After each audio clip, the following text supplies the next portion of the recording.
PM Narendra Modi ने राम मंदिर को लेकर बेहद अहम बयान दिया है।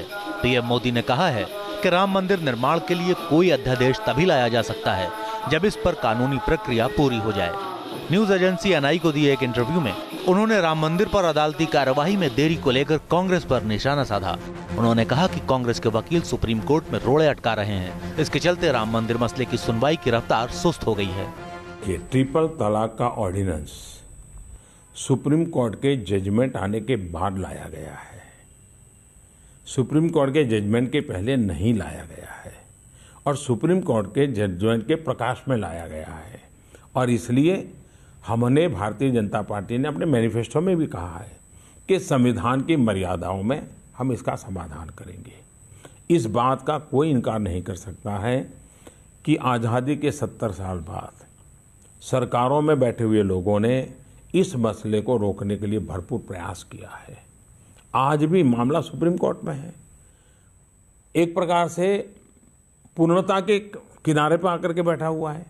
मैं कांग्रेस के साथियों से विशेष रूप से विनती करता हूं, देश की शांति, सुरक्षा, भाईचारे के लिए आग्रह करता हूं कि वे उनके अपने वकीलों को कोर्ट के अंदर इस मसले में रुकावट डालने वाले एजेंडा से बाहर निकालें, रुकावटें न करें। न्यायपालिका से आने के बाद सरकार की जिम्मेवारी जहां शुरू होती है, हम पूरी तरह प्रयास करने के लिए तैयार हैं। 3 तलाक और सबरीमाला में अलग अलग स्टैंड को लेकर पूछे गए सवाल पर पीएम मोदी ने कहा कि दुनिया में तमाम इस्लामिक देशों ने भी 3 तलाक पर प्रतिबंध लगाया हुआ है।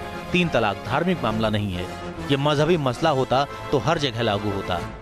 वहीं राफेल डील पर राहुल गांधी के आरोपों पर चुप्पी साधने के आरोप पर पीएम मोदी ने कहा कि वो अपनी बात संसद में रख चुके हैं। सुप्रीम कोर्ट ने भी दूध का दूध, पानी का पानी कर दिया है। ऐसे में कांग्रेस को पत्थर मारकर, कीचड़ उछाल कर नहीं भागना चाहिए। एक सरकार पर आरोप है, सरकार पर आरोप, मेरे पर व्यक्तिगत आरोप है तो उनको खोज करके निकालना चाहिए कि किसने दिया, क्या दिया, कहाँ रखा, सब निकालना चाहिए उन्होंने। दूसरी बात है कि संसद में मैंने विस्तार से इसका जवाब दिया है। जहां भी मुझे पब्लिक में बोलने का मौका मिला है, मैंने इस विस्तार से बताया है। तीसरी बात है, सुप्रीम कोर्ट तक मसला क्लियर हो चुका है। सुप्रीम कोर्ट ने उसके बाल की खाल उधेड़ करके सारी चीजें निकाल कर रख दी है। फ्रांस के राष्ट्रपति जी ने बयान दे दिया है, भारत के प्रधानमंत्री ने बयान दे दिया है।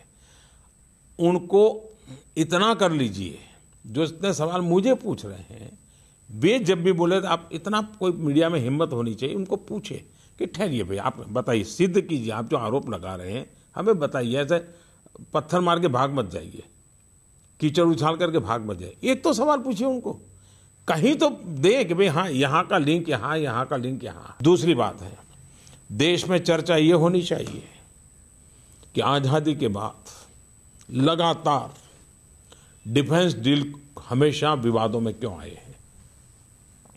ऐसा कौन सा वर्क कल्चर बना है कि देश में इस प्रकार से डिफेंस डील को ही विवादों में डाल करके हमारे देश की सेना को और दुर्बल करने का षड्यंत्र कौन कर रहा है, क्या कारण है। दूसरी बात है, डिफेंस डील में दलालों को क्या जरूरत है, क्या इन दलालों के बिना डिफेंस डील नहीं होता। तीसरी बात है, मेक इन इंडिया अगर 70 साल पहले शुरू हुआ होता, भारत खुद अपने शस्त्र बनाता, तो ये बाहर से जो मलाई खाने वाला रास्ता है वो बंद होता कि नहीं होता। मेरा गुनाह ये है कि मैं मेक इन इंडिया की कोशिश कर रहा हूँ। मेरा गुनाह ये है कि हिंदुस्तान में सेना को जो ज़रूरत है वो हिंदुस्तान में बननी चाहिए, ताकि ये सारे बाहर से जो सौदेबाजी हो रही है बंद होनी चाहिए। मैंने तय किया है, जितनी गालियाँ पड़ेगी मैं खाऊंगा, जितने आरोप लगेंगे लगने दीजिए। मैं ईमानदारी के रास्ते पर चलूँगा, राष्ट्र रक्षा को प्राथमिकता देते हुए चलूँगा। मैं मेरे सेना के जवानों को उनके नसीब पर नहीं छोड़ूंगा। उनकी जो भी रिक्वायरमेंट है उसको खरीदना पड़ेगा तो प्रक्रियाओं को तेज गति से चला करके करूंगा। मुझ पर आरोप होते रहेंगे तो भी करूंगा, क्योंकि मैं ईमानदारी और सत्य के साथ जीने वाला इंसान हूं। इसलिए झूठे आरोपों से डर करके मैं मेरे देश की सेना को दुर्बल नहीं कर सकता हूं।